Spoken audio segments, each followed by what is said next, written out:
ৰাইজৰ পদুলিলৈ যাব কংগ্ৰেছ কিয় পদুলিয়ে পদুলিয়ে যাব কংগ্ৰেছ গৌৰৱ গগৈৰ কি পৰিকল্পনা আৰু 5 মাহৰ পাছত অনুষ্ঠিত হ'ব অসম বিধানসভাৰ নিৰ্বাচনলৈ সাজু হৈছে ৰাজ্যৰ সকলো ৰাজনৈতিক দল শাসক বিৰোধীয়ে নিজা নিজা ৰণকৌশল যুগুত কৰি আৰম্ভ কৰিছে নিৰ্বাচনী কুজকাৱাজ একেৰাহে দুটা কাৰ্যকাল ক্ষমতাত থকা বিজেপিক প্ৰত্যাহ্বান জনাবলৈ প্ৰস্তুতি চলাইছে কংগ্ৰেছে নিৰ্বাচনী ৰাজনীতিত দক্ষ আৰু সুসংগঠিত বিজেপিৰ বিৰুদ্ধে যুঁজা সহজ নহয় বিজেপিৰ বিৰুদ্ধে শক্তিশালী প্ৰতিদ্বন্দ্বিতা আগবঢ়াবলৈ কংগ্ৰেছে বিস্তৃত কাৰ্যসূচী গ্ৰহণ কৰিব লাগিব গৌৰৱ গগৈয়ে সাংগঠনিক পৰ্যায়ত কংগ্ৰেছৰ ব্যাপক সালসলনিৰ পাছত নিৰ্বাচনৰ আগে আগে জনসাধাৰণৰ মাজলৈ যোৱাৰ কাৰ্যসূচী গ্ৰহণ কৰিব বিচাৰিছে নিশ্চিতকৈ বিধানসভা নিৰ্বাচনৰ পূৰ্বে ৰাইজৰ মাজলৈ যোৱা কাৰ্যসূচী অতি গুৰুত্বপূৰ্ণ কংগ্ৰেছে কেনেকুৱা কাৰ্যসূচী লৈ ৰাইজৰ মাজলৈ যাব বিচাৰিছে এই কাৰ্যসূচীৰ জৰিয়তে ৰাইজৰ লগত কেনেকুৱা সম্পৰ্ক গঢ়ি তুলিব বিচাৰিছে ভোটাৰৰ লগত প্ৰত্যক্ষ সম্পৰ্ক গঢ়াৰ ই এক পৰিকল্পনা হ'ব পাৰে কংগ্ৰেছৰ সাংগঠনিক পৰ্যায়ত ব্যাপক সালসলনিৰ পাছত ৰাইজৰ মাজলৈ যোৱাৰ কাৰ্যসূচী ল'ব কংগ্ৰেছে গৌৰৱ গগৈৰ মতে কংগ্ৰেছৰ প্ৰতি ৰাইজৰ সঁহাৰি বাঢ়িছে ৰাইজে কংগ্ৰেছৰ পৰা আশা কৰিছে ৰাইজে আমাৰ ফালে চাই আশা কৰি আছে যে কংগ্ৰেছে যিদৰে নিজৰ শক্তি বৃদ্ধি কৰি আছে এই নতুন শক্তি লৈ কংগ্ৰেছ দলে কেনেদৰে আগন্তুক দিনত অসমৰ নতুন এটা ভৱিষ্যত ৰচনা কৰিব আৰু সেই কাৰণে আমাক মনত পেলাব লাগিব যে আজি আমি যি ৰাজনীতি কৰি আছো নিজৰ ব্যক্তিগত স্বাৰ্থভাৱে কৰা নাই আজি ৰাইজে ওলাই আহি আমাক মৰম আৰু আমাক আশীৰ্বাদ কৰিছে ৰাইজে আশা কৰিছে সেই কাৰণে মৰম কৰিছে ৰাইজ নৱ প্ৰজন্ম আমাৰ পৰা কিবা বিচাৰে সেই কাৰণে আমাক যোগ দিছে আমাৰ সচেতন নাগৰিকসকল আমাৰ মঞ্চলৈ আহিছে যেটো আমাৰ পৰা কিছু আশা কৰে ৰাইজৰ সঁহাৰিক বাস্তৱ ৰূপ দিয়াৰ পৰিকল্পনা কৰিছে দলটোৱে ইয়াৰ বাবে গ্ৰহণ কৰিব এক বিশেষ কাৰ্যসূচী সেই কাৰ্যসূচী হ'ব ৰাইজৰ পদুলিত ৰাইজৰ কংগ্ৰেছ আমাৰ কংগ্ৰেছ দলৰ কৰ্মীখিনি মাত্ৰ নেতাসকল নহয় কংগ্ৰেছ দলৰ কৰ্মীখিনি গাঁৱে গাঁৱে বুটে বুটে চুবুৰীয়ে চুবুৰীয়ে চুকে চুকে কেনেদৰে ৰাইজৰ ওচৰত গৈ গাঁৱৰ ভিতৰত কি কি সমস্যা আছে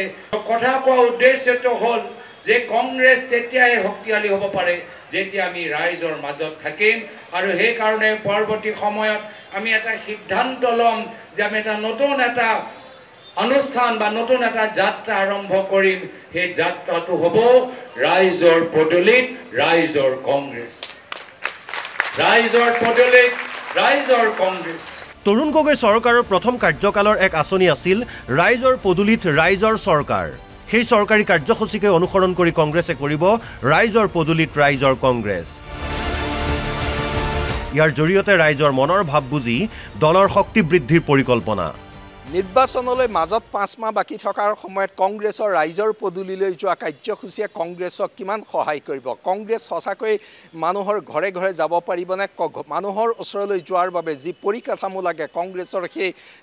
দলীয় আন্তঃগাঁথনি বৰ্তমান কেনেকুৱা কংগ্ৰেছে প্ৰতিটো বুথত ভোটাৰৰ কাষলৈ যাব পৰাকৈ কংগ্ৰেছ সুসংগঠিত হয়নে কংগ্ৰেছে এই ক্ষেত্ৰত প্ৰধান প্ৰত্যাহ্বান কাৰ পৰা পাব এই কথাখিনিও হৈ পৰিছে গুৰুত্বপূৰ্ণ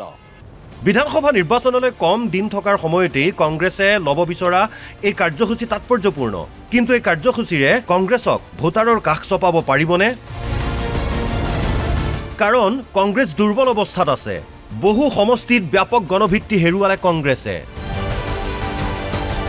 গৌৰৱ গগৈয়ে সভাপতিৰ দায়িত্ব লোৱাৰ পাছত আশাৰ সঞ্চাৰ হৈছে কংগ্ৰেছ নেতাকৰ্মীৰ মাজত তথাপিও কংগ্ৰেছৰ বাবে সহজ নহয় বিধানসভা নিৰ্বাচন ৰাইজৰ মাজলৈ যোৱা কাৰ্যসূচীৰে তৃণমূল পৰ্যায়ত কংগ্ৰেছে ৰাজনৈতিক দৃশ্যপটত কি প্ৰভাৱ পেলাব পাৰিব ভোটাৰৰ লগত প্ৰত্যক্ষ সম্পৰ্ক কৰিব পাৰিব কিন্তু এই ক্ষেত্ৰত প্ৰধান প্ৰত্যাহ্বান আহিব বিজেপিৰ পৰা কাৰণ বুথ পৰ্যায়ত বিজেপি অত্যন্ত শক্তিশালী ঘৰে ঘৰে সম্পৰ্ক বিজেপিৰ ভোটাৰৰ লগত অহৰ্নিশে সম্পৰ্ক ৰাখে বিজেপিয়ে ভোটাৰৰ লগত প্ৰত্যক্ষ সম্পৰ্ক গঢ়াত হিতাধিকাৰীমূলক আঁচনিয়ে সহায় কৰিছে বিজেপিক পূৰ্বৰে পৰাই কংগ্ৰেছ তৃণমূল পৰ্যায়ত সুসংগঠিত নহয় নিৰ্বাচনী জোৱাৰত জয়ী হয় কংগ্ৰেছ প্ৰাৰ্থী অসমৰ ৰাজনীতিৰ তৃণমূল পৰ্যায়ত সাংগঠনিক কাম কাজত নতুনত্ব আনিলে বিজেপিয়ে বিজেপিৰ একেবাৰে তলৰ পৰ্যায়লৈকে বিয়পি থকা সংগঠনে সলনি কৰিলে গাঁৱে ভূঞে নগৰে চহৰে ৰাজনীতি অৰ্থাৎ কংগ্ৰেছে এতিয়া বিজেপিৰ এই ৰাজনীতিৰ বিৰুদ্ধে যুঁজিব লাগিব কংগ্ৰেছৰ আন এক দুৰ্বলতা হৈছে বিজেপিৰ দৰে কংগ্ৰেছৰ কেডাৰ নাই বিজেপিৰ কেডাৰে পেছাদাৰীভাৱে কাম কৰে কংগ্ৰেছ কৰ্মীসকল বিজেপি কেডাৰৰ লগত তুলনাই নহয় ৰাজ্যিক পৰ্যায়ৰ পৰা সুশৃংখলিত বিজেপিয়ে তৃণমূল পৰ্যায়ত কেডাৰসকলক কাম কৰাৰ এক পৰিৱেশ দিয়ে কংগ্ৰেছৰ বাবে শৃংখলাহীনতা এক ডাঙৰ সমস্যা তৃণমূল কৰ্মীসকলক উদ্বুদ্ধ কৰিব পৰা নাই নেতৃত্বই কৰ্মীসকলৰ মাজত নাই কোনো উৎসাহ উদ্দীপনা ৰাইজৰ পদুলিত ৰাইজৰ কংগ্ৰেছ কাৰ্যসূচীত মানুহৰ ঘৰে ঘৰে লৈ যাব লাগিব নেতাসকলৰ লগতে এই সকল কৰ্মীয়ে কোনো এটা অঞ্চলত আপাত দৃষ্টিত বিজেপিৰ বিৰোধিতা আৰু কংগ্ৰেছৰ সমৰ্থন একে নহয় বিজেপিৰ বিৰুদ্ধে মোহভংগ হলেও এই সকল ভোটাৰ কংগ্ৰেছমুখী হ'ব বুলি নিশ্চিতকৈ ক'ব নোৱাৰি ৰাইজৰ মাজলৈ যোৱা কাৰ্যসূচীয়ে জনসাধাৰণৰ পৰা কিমান সঁহাৰি পাব এনেকুৱা কাৰ্যসূচীত পদ্ধতিগতভাৱে মানুহৰ মাজলৈ নিব পাৰিব লাগিব বৰ্তমান কংগ্ৰেছৰ সেই অৱস্থা আছেনে কংগ্ৰেছে তৃণমূল পৰ্যায়ত যিকোনো এটা কাৰ্যসূচী সফল কৰি তুলিব পাৰে নে নোৱাৰে সেয়াই এতিয়া দলটোৰ বাবে ডাঙৰ কথা হৈ পৰিছে ভাস্কৰ জ্যোতি বৰাৰ ৰিপৰ্ট অসম লাইভ 24